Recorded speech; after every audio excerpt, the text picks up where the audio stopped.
BZ group कौभांडમાં થઈ રહ્યા છે નવા ખુલાસા। અરવલ્લીના બાયડમાં બીઝેડ ગ્રુપની ઓફિસોમાં તાળા વાગ્યા।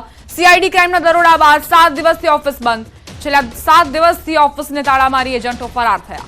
હાલમાં એક મહિલા એજન્ટનો વિડિયો વાયરલ થયો। આરતી ચંપકલાલ જયસ્વાલ નામની મહિલા એજન્ટનો વિડિયો વાયરલ થયો। છેલ્લા 2 વર્ષથી લોકો પાસે કરોડોનું રૂપિયાનું રોકાણ કરાવ્યું હોવાનો આરોપ છે। બીઝેડ તરફથી મર્સિડીઝ જેવી કાર મળતી હોવાનો ગ્રાહકોને આકર્ષવા ખેલ થતો હતો। એટલું જ નહીં, રોકાણકારોના રૂપિયાથી એક ભવ્ય શોરૂમ પણ બનાવ્યો હતો અને તેના ઉદ્ઘાટન વખતનો વિડિયો પણ સામે આવ્યો છે।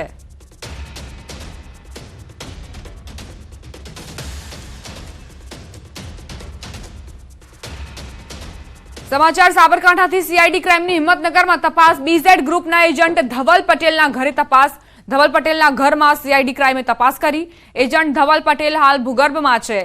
સીઆઈડી ક્રાઇમ ધવલ પટેલની તપાસ કરી રહી છે, શોધખોળ કરી રહી છે। ધવલ પટેલની માતાનું પણ નિવેદન લેવામાં આવ્યું।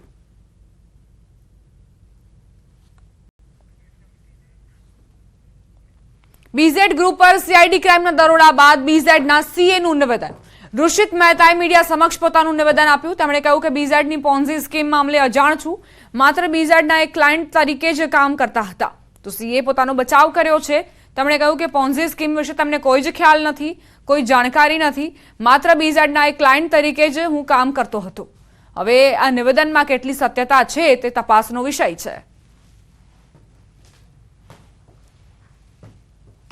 એમની બે જ કંપનીઓના હું ઓડિટ કરું છું। જેમ મારા બીજા ક્લાયન્ટ છે એ જ રીતે મારા એક નોર્મલ ક્લાયન્ટ હતા।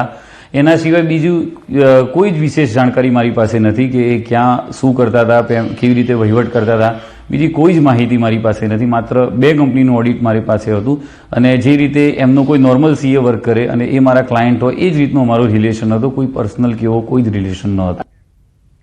આજે ગુજરાતભરની ખાનગી પ્રી પ્રાઇમરી શાળાઓ બંધ રખાઈ। પ્રી પ્રાઇમરી શાળાઓના બનેલા નવા નિયમોના વિરોધમાં બંધ પાડવામાં આવ્યો। અમદાવાદમાં પણ વલ્લભ સદન પાસે પ્રી સ્કૂલ સંચાલકો અને કર્મચારીઓ દ્વારા વિવિધ બેનર્સ સાથે વિરોધ કરાયો। નવા નિયમ મુજબ રાજ્યની ખાનગી પ્રી પ્રાઇમરી સ્કૂલ માટે 15 વર્ષ માટેનો ભાડા કરાર ફરજિયાત કરાયો છે। વધુમાં શાળાની જેમ પ્રી સ્કૂલ ચલાવવા માટે ટ્રસ્ટ બનાવવું પણ ફરજિયાત કરાયું છે। ત્યારે પ્રી સ્કૂલ માટે રેસિડેન્શિયલ, કમર્શિયલ કે એજ્યુકેશનલ ત્રણેયમાંથી કોઈ પણ બીયુ મંજૂર રાખવા માંગ કરાઈ। વિરોધકર્તાઓએ કહ્યું 15 વર્ષના બદલે 11 મહિનાના ભાડા કરાર પર પ્રી સ્કૂલો ચાલુ રાખવા દેવામાં આવે।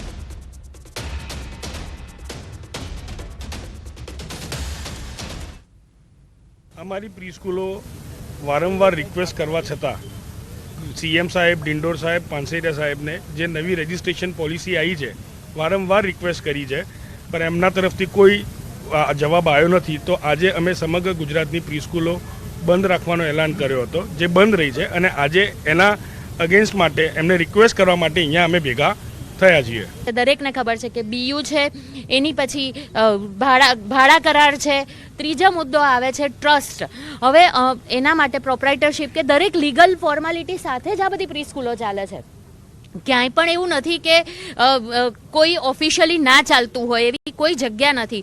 અને ત્રીજી એક માંગણી છે એ બાલવાટિકાના રજિસ્ટ્રેશન લઈને થોડા કન્ફ્યુઝન છે, જેમાં બધાને ક્લેરિટી જોઈએ છે। આ મુખ્ય મુદ્દાઓ છે। અમદાવાદમાં કિડની હોસ્પિટલની બહાર ઉમેદવારોનો વિરોધ।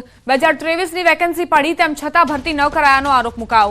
દસ્તાવેજોની ચકાસણી થઈ ગઈ છતાં ભરતી ન થયાનો આરોપ। ઉમેદવારોની નિમણૂક પત્ર આપી દેવાની માંગ। વિરોધ બાદ 650માંથી 430નું મેરિટ લિસ્ટ બહાર પાડવામાં આવ્યું છે। સંવાદદાતા વિભુ લાઈવ જોડાઈ ગયા છે, તેમની પાસેથી વધુ જાણકારી લઈએ। વિભુ, શું માંગ છે વિદ્યાર્થીઓની અને શું તેમની ફરિયાદ છે?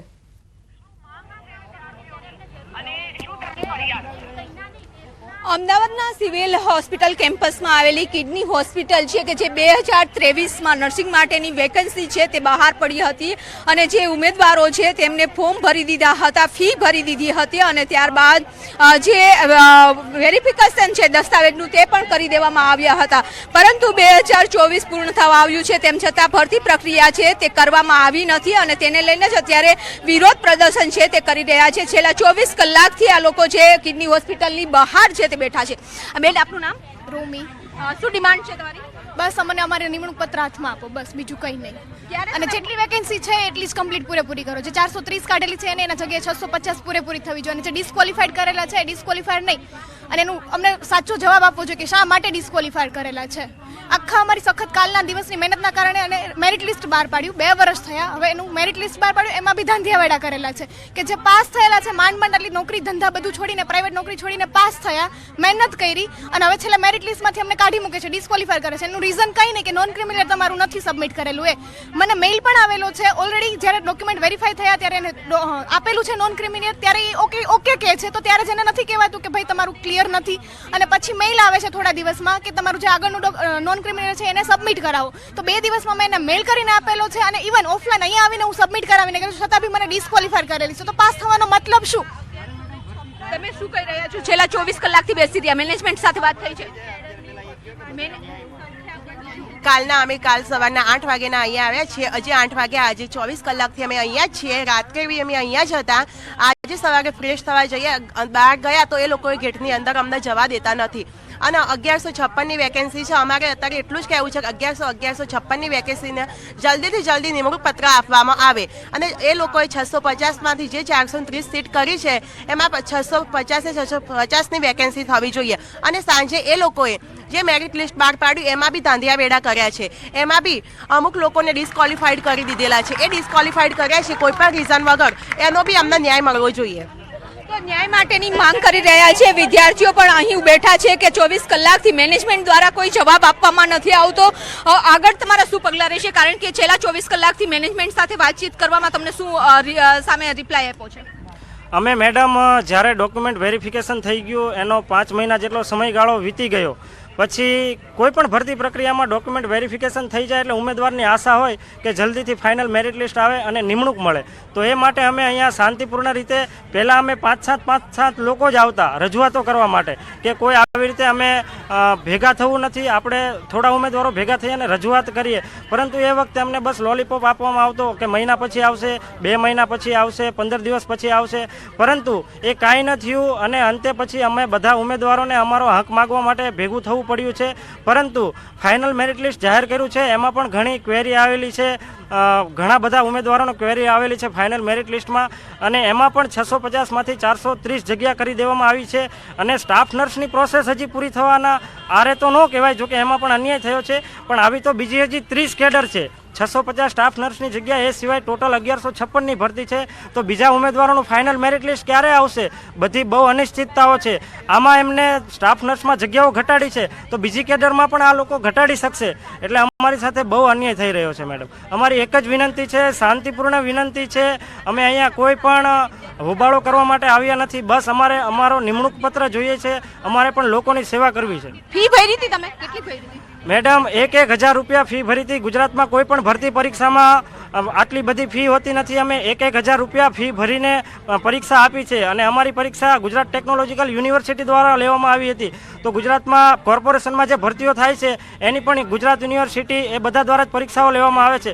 તો અમે જે ગુજરાતની અન્ય સ્પર્ધાત્મક પરીક્ષા છે એ જ સિલેબસની પરીક્ષા પાસ કરી છે અને એ જ એજન્સીની પરીક્ષા પાસ કરી છે.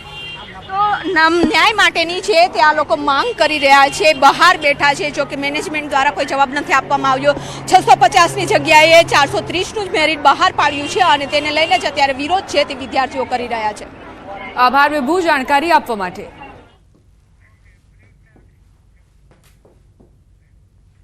રોકાઈશું એક નાનકડા વિરામ માટે. આપ જોતા રહો ન્યૂઝ 18 ગુજરાતી.